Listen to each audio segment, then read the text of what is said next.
পদে পদে আমাদেরকে ঢুকানোর চেষ্টা করতেছে এমন দীক্ষা, এমন শিক্ষা যেটার দ্বারা আমাদের সব কৃষ্টি কালচারকে তারা নষ্ট করতে চায়।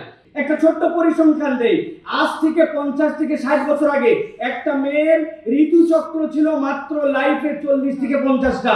অবাক হচ্ছেন, 60 বছর বয়সে নানি, 70 বছর দাদি, প্রত্যেক মাসে হয় পিরিয়ড, অথচ তার মাত্র 40টা পিরিয়ডিক্যাল টার্ম ছিল। ব্যাপার কি? 13-14 বছরে পিরিয়ড শুরু হয়েছে, 50 বছর পর আল্লাহ অটোমেটিক বন্ধ করে দিয়েছে।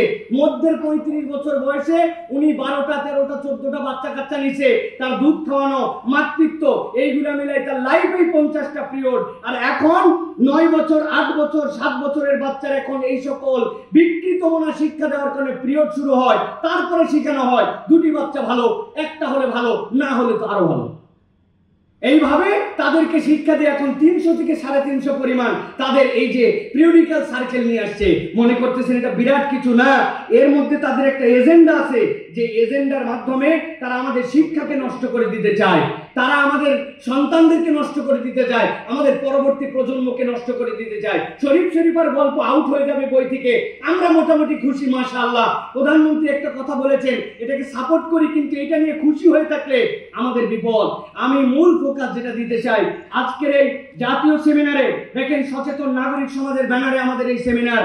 আজকে যদি আমরা সতর্ক না হই, আমরা যদি মতভেদ আমরা ভুলে না যেতে পারি, আমরা যদি আমাদের দেশ এবং আমাদের ইসলাম এবং আমাদের সন্তানদের রক্ষায় ওলামায়ে কেরাম যদি এক না হতে পারি, তাহলে আমাদের জন্য বিপদ। মূল আমাদের আজকে এখানে একটি টার্গেটের অন্যতম টার্গেট ছিল সকল ধরনের মানুষকে এখানে সম্পৃক্ত করা, সকলকে বুঝানো যে আমাদের ছোট ছোট পুরি বিষয়ের বাইরেও আমাদেরকে জবাই করে দেওয়ার পর্যায়ের কার্যক্রম চলতেছে। সেখান থেকে আমাদেরকে বেরিয়েছে, আমাদেরকে এক হতে হবে, আমাদেরকে সিদ্ধান্ত নিতে হবে, আমাদের উত্তর প্রজন্মের কাছে জিজ্ঞাসা করার পর আমরা কোন জায়গায় যাব। আমরা এই জন্য আজকের এই সেমিনারে যারা এসেছেন, যারা কথা বলেছেন, আমরা একটা বার্তা শুধু ছড়াই দিতে চাই, আল্লাহর ওয়াস্তে এই সকল বিষয়ে আমরা সতর্ক হই। ওলামায়ে কেরাম যখন এই সকল বিষয়ে ডাক দিবেন, আমরা একত্রিত হয়ে এক সুরে আমরা আমাদের ইসলাম, আমাদের দেশ, আমাদের মাতৃভূমি, আমাদের উত্তর প্রজন্মকে রক্ষার জন্য আমরা একসাথে ঝাঁপাই পড়তে চাই। রাজি আছি ইনশাআল্লাহ? আমরা রাজি আছি ইনশাআল্লাহ? আমরা এক্ষেত্রে ওলামায়ে কেরামের ভূমিকা সবচেয়ে বড়। সাধারণ মানুষ তো সবসময় আলেম ওলামার পিছনে ঘোরে, কিন্তু আমরা তো একজন আরেকজনকে খোঁচাখুচি করি।